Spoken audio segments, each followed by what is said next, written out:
Hello students, this is Pranabi. Welcome to Safal YouTube channel. Students, আমরা যারা আর্টসের ছাত্রছাত্রীরা আছি, আমাদের মনে হয় যে আমরা আর্টস নিয়ে হয়তো কোনোদিনও আর্মি অফিসার হতে পারবো না। কেননা আমরা ভাবি যে হয়তো আর্মি অফিসার হতে গেলে শুধুমাত্র সায়েন্স ব্যাকগ্রাউন্ডই হতে হবে, তাহলেই হয়তো আমরা আর্মি অফিসার হতে পারবো।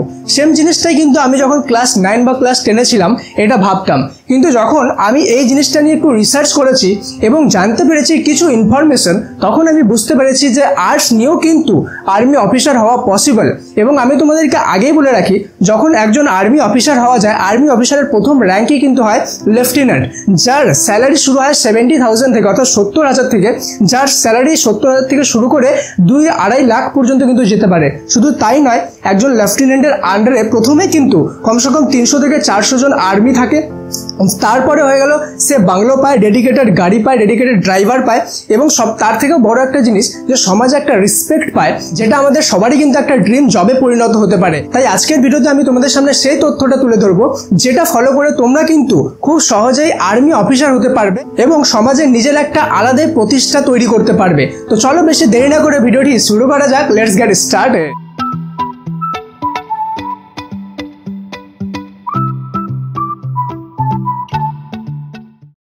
তো স্টুডেন্টস দেখো, আর্মি অফিসার হতে গেলে দুটা মাধ্যম আছে।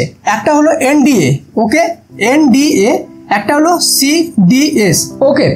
তো এনডিএ যেটা হলো, এটা হলো 12-এর পরে এক্সাম হয়, ওকে। 12-এর পরে এটাতে অবশ্যই ক্লাস 11 আর 12-এ সায়েন্স ব্যাকগ্রাউন্ড লাগবে, ওকে, তাহলে তুমি এটার জন্য অ্যাপিয়ার হতে পারবে। এরপরে এখানে তোমার এটার এনডিএ টোটালি আলাদা, কিন্তু আমি যেটা বলবো সেটা হলো সিডিএস, ওকে।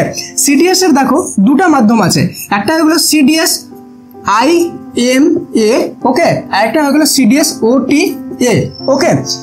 একটা IMA, একটা OTA। এই বিষয়গুলো ডিটেলস জানার আগে আমি বলে দিই, যারা চ্যানেলে প্রথমবার এসেছো, আমার এই এফোর্টের জন্য এবং তোমাদেরও বেনিফিটের জন্য চ্যানেলটাকে সাবস্ক্রাইব করে দাও এবং ভিডিওটিকে লাইক করে দাও, যাতে এমন ধরনের ভিডিও তোমাদেরকে এরপরে আমি আরও প্রোভাইড করতে পারি এবং আমিও মোটিভেশন পাই, যাতে তোমাদের জন্য এরকম আরও ভালো ভালো কন্টেন্ট আনতে পারি, ওকে।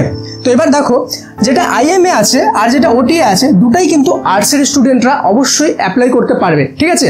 এবার দেখো, IMA তে যেটা আছে আর OTA তে যেটা আছে, দুটাই লাগবে গ্র্যাজুয়েশন, ওকে। এখানে গ্র্যাজুয়েশন মানে হলো কলেজ পাস, কিন্তু কলেজে যে আমাদেরকে অনার্সই লাগবে এমন কোনো কথা নেই। আমরা কিন্তু পাশে কলেজ পড়তে পারি এবং কলেজ পড়ার সাথে সাথে এগুলোর জন্য প্রিপারেশন নিতে পারি। এবার দেখো, যেটা IMA আছে, IMA এর জন্য আমাদেরকে লাগবে ম্যাথ, ওকে, ম্যাথ লাগবে, ইংলিশ লাগবে, ওকে, অ্যান্ড জিকে লাগবে, ওকে। আমি এটা শর্টে লিখে দিলাম, ওকে। আর যেটা OTA আছে, OTA-টার জন্য আমাদেরকে না ম্যাথ লাগবে না, শুধুমাত্র ইংলিশ লাগবে আর জিকে লাগবে, তাহলে কিন্তু আমরা OTA-র জন্য অ্যাপ্লাই করতে পারবো। এবার তোমরা বলবে স্যার জিকে যে আছে, এই জেনারেল নলেজ, এর মধ্যে কি কি আছে? তো এর মধ্যে দেখো, এর মধ্যে অনেক কিছু আছে, যেমন হয়ে গেল তোমাদের হিস্ট্রি, ঠিক আছে, হিস্ট্রি আছে, পলিটি আছে, ওকে, জিওগ্রাফি আছে, ওকে, কারেন্ট অ্যাফেয়ার্স আছে, এবং লাইফ সায়েন্স, ফিজিক্যাল সায়েন্সও আছে কিন্তু আমাদের আছে, ওকে, বা ফিজিক্স বায়োলজিও আমাদের আছে। এবার ফিজিক্স বায়োলজি যে আছে, ফিজিক্স বায়োলজি আমাদের পড়তে হবে, এখানে টেস্ট দিতে হবে ঠিকই, কিন্তু আমাদেরকে কিন্তু সায়েন্স ব্যাকগ্রাউন্ড হতে হবে না এর জন্য। এবং সবচেয়ে ভালো একটা ব্যাপার হলো যে সিডিএস হোক, সিডিএস এর IMA হোক বা OT হোক, দুটোই কিন্তু MCQ বেস্ট এক্সাম, অর্থাৎ MCQ তোমাদেরকে এক্সামটা দিতে হবে। এর থেকেও ভালো একটা ব্যাপার হলো যে প্রত্যেক বছর 2বার এটার পরীক্ষা হয়, অর্থাৎ জানুয়ারি ফেব্রুয়ারিতে একবার এক্সাম হলো, আবার নভেম্বর ডিসেম্বরে আবার একটা এক্সাম হবে। অর্থাৎ তোমরা যদি এটা প্রিপেয়ার করো, তাহলে কিন্তু এক বছরে 2বার চান্স পাবে দিতে। অর্থাৎ তোমাদের যে ম্যাক্সিমাম এজ আছে এটা দেওয়ার, সেটা হয়ে গেল 24 বছর অবধি। অর্থাৎ তুমি যদি 20 বছর থেকে 24 বছর 4 বছর ট্রাই করো, তাহলে কিন্তু টোটাল 8 বার তুমি এটা দিতে পারবে। তো এবার তোমরা বলবে স্যার তাহলে আমি যদি OTA বা IMA এর এক্সামটা একবার ক্র্যাক করে নিই, তাহলে কি আমি আর্মি অফিসার হয়ে যাব? না, এটা না। যখন OTA বা IMA এর তুমি এক্সাম পাস করবে, তারপরে হবে 5 ডেজ এর SSB টেস্ট হবে, ওকে, SSB টেস্ট, ওকে। এখানেও ইন্টারভিউ কিন্তু এখানে ইনক্লুড আছে, ওকে। কয়দিনের হবে? 5 দিনের। এই 5 দিনের টেস্টটা যারা পাস করবে তাদেরকে IMA বা OTA এর জন্য এলিজিবল ধরা হবে। এরপরে তাদেরকে পাঠানো হবে, ওকে, বিভিন্ন এদের যত ডেস্টিনেশন আছে সেই জায়গায় তোমাকে ট্রেনিংয়ের জন্য, যেখানে 2 বছর ট্রেনিং হবে। ওইখানে ট্রেনিং চলাকালীন তুমি বেতনও পাবে, সেখানে সব কিছু বেনিফিট পাবে, যত কিছু বেনিফিট চাকরির হয় সব কিছু পাবে।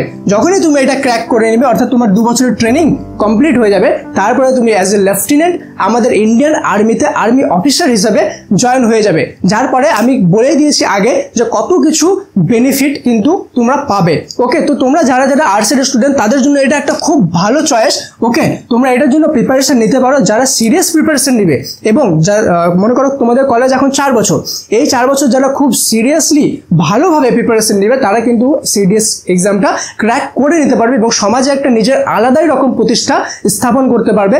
ভেবে রাখো তোমাদের সমাজের আশেপাশে যদি একজন আর্মি অফিসার হয় তাহলে তার রেসপেক্টটা কত বড় হতে পারে। ভিডিও শেষে একটা ইম্পর্টেন্ট কথা, তোমরা কমেন্টের মধ্যে লেখো যে তোমার কি স্বপ্ন, ডক্টর, ইঞ্জিনিয়ার নাকি আর্মি অফিসার, কি হওয়ার স্বপ্ন সেটা কমেন্টে লেখো। যারা যারা কমেন্টে এটা লিখে দিবে আমি উইশ করবো তাদের সেই ড্রিমটা যেন পূরণ হয়ে যায়। তো দেখা হচ্ছে পরে আরো একটা ইন্টারেস্টিং ভিডিওতে, ততক্ষণ পর্যন্ত অবশ্যই চ্যানেলটিকে সাবস্ক্রাইব করে দাও এবং ভালোভাবে পড়াশোনা করো। Keep reading, keep growing. Thank you so much, may God bless you all.